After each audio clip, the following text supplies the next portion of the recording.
5 months ownership ng Toyota Hilux G 4x2 automatic. Nasa 3,000 kilometers na rin yung mileage niya. Mag-start tayo dito sa front grille niya. Same na yung front grille niya sa Conquest. Ang pinagkaiba lang yung Toyota emblem niya. Ordinary emblem lang siya kasi wala naman nakalagay na sensors. Next yung key fob niya. Para sa akin, mas maganda yung ganito. Bukod sa maganda siyang tignan, mas safe yung pag-start ng engine. Iwas sa sobrang engine crank. Next yung headlight niya. Pareho na rin yung design niya sa Conquest. At meron na rin siyang kasamang skid plate.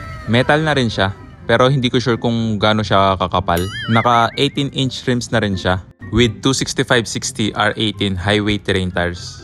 Naka-disc brake na rin siya dito sa front. Yung design ng rims, mas maganda siguro kung all black na lang siya. Or same color dito sa fender flares niya. Yung side mirror niya, wala siyang camera. Ang meron lang, reverse camera at reverse parking sensors. Yung tail light niya, same na lang din siya sa Conquest. Meron na rin siyang tailgate assist, kaya magaan siyang buksan, lalo na pag isasara. Kayang-kaya siya kahit one hand lang or ilang daliri lang. Meron na rin siyang kasamang 4 tie-down anchors. Wala rin siyang sports bar or fashion bar. Kahit ako mismo napapaisip kung lalagyan ko ba ng sports bar or fashion bar. Yung ibang mga Conquest owner, tinatanggal nila yung fashion bar nila. Comment nyo nga kung anong mas magandang tignan. Yung may fashion bar ba or wala. Check natin yung interior niya. Yung dito sa door panel, hard plastic siya. Mukha namang matibay, basta wag lang siyang mag-rattle or kumalampag. Cloth armrest lang siya. Naka one touch power window na rin siya sa lahat. May door seals na rin siya. Maganda to para iwas gasgas sa part na yan. May nabibiling pang extend ng door seal. Check nyo na lang ng mabuti kasi yung iba hindi sila sobrang fit. Naka cloth seats lang din siya. Yung napansin ko lang, hindi siya yung sobrang lambot pero komportable naman kahit sa long drive. Yung steering wheel niya, leather wrap na siya. Maganda rin yung grip niya. Sana lang hindi siya yung magbakbak agad. Same lang yung design ng dash niya compare sa previous model. Sabi ng iba, outdated na siya. Pero para sa akin,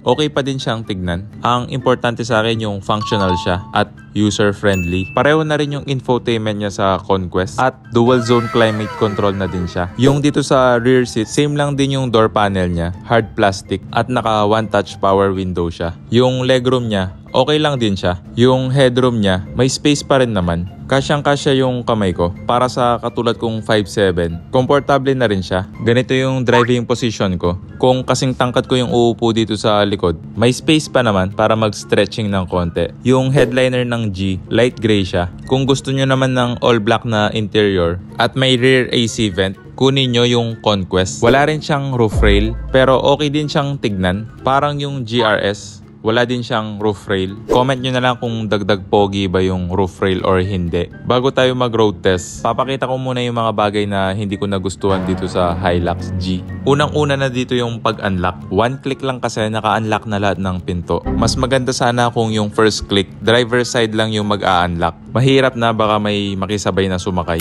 May nakalagay sa manual na i-press ng 2 beses yung lock para matrigger yung double unlock. Ginawa ko na pero ayaw gumana. Paki-comment na lang kung alam nyo yung solution dito. Sunod yung side stepboard niya. Nagiging makitid siya kasi medyo pasok sa body yung stepboard niya. Kaya para sa akin, mahirap siyang tapakan. Kaya maingat ako sa pagsakay. Sayang naman kung magasgasan ko siya dahil lang dito. Kaya yung ginagawa ko, ganito yung pagtapa ko sa stepboard para makapasok. Sana yan lang para iwas gasgas. Compare sa ibang brand, sakto yung lapad at maganda yung posisyon ng stepboard. Pagdating sa pagbaba, ganun din siya. May konting palipit para lang makababa ng maayos. Comment nyo nga kung ganito rin ba kayo sumakay at bumaba sa Hilux. Hindi naman siya big deal, pero may konting effort lang yung pagsakay at pagbaba. Next yung butas dito sa may wheel well niya. Hindi ko sure kung may function ba to, pero yung napansin ko lang, pumapasok yung tubig dito sa may engine bay niya. Lalo na kung power spray yung ginamit na panglinis. Next yung dito sa may dashboard niya. May konti siyang langit-ngit. Normal lang naman yung may konting flex. At hindi rin naman siya nag-iingay palagi kapag lang nadaan sa lubak. Next yung AC relay. Tumutunog siya every 15 to 20 seconds. Tinanong ko na din siya sa kasa. Ang sabi nila, normal lang daw siya. Nagtanong din ako sa Facebook group. May clicking sound din yung sa kanila.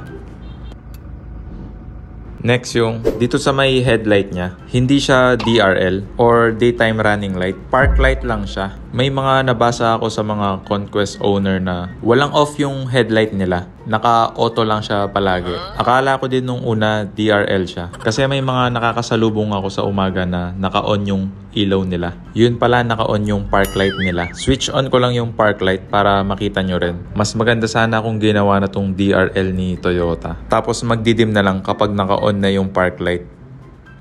Ayan, naka-on na yung park light. Tignan naman natin ngayon yung tail light niya. Naka-on din yung dito sa tail light niya. Kaya sa mga magtatanong, walang DRL yung G variant. Yung isa pa na hindi ko nagustuhan dito, maririnig lang siya pag bagong start yung sasakyan. Or pag napahinga siya ng ilang minuto. Pakinggan nyo na lang ng mabuti paglagpas ko ng 20 kilometers per hour.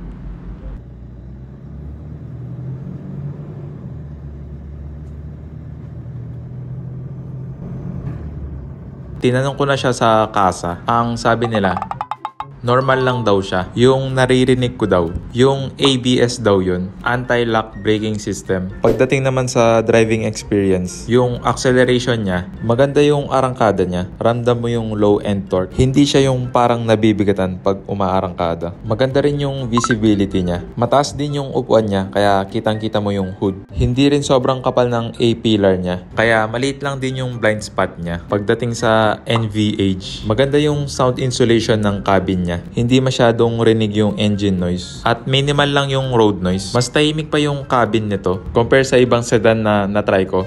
Pagdating sa vibration, may vibration lang dito sa steering wheel. Pero very minimal lang. Pagdating sa ride quality, mas ramdam mo yung imperfection sa daan. Medyo matigas talaga yung suspension niya. Lalo na kung idadaan mo siya sa medyo malubak na daan. Para sa akin, okay naman yung ride quality. Nagiging matagtag lang naman siya kung idadaan mo siya sa mabato or malubak na daan. Expect ko na rin na ganito yung ride quality niya. Kasi naka-lip spring suspension siya dito sa likod. Pero tingin ko, malaking part yung pagiging sanay sa ride quality. Kung yung dinadrive mo ngayon ay sedan or SUV, ibang-iba talaga yung ride ng Hilux. Yung iba sinasabi nila bugbog daw yung katawan nila sa biyahe. Ako, parang hindi naman. Tingin ko medyo OA na lang yung iba. Baka nalubak lang ng isang beses tapos matagtag na agad. Pero yung pinaka-importante sa akin, pogi yung dating niya. Palike na lang and subscribe.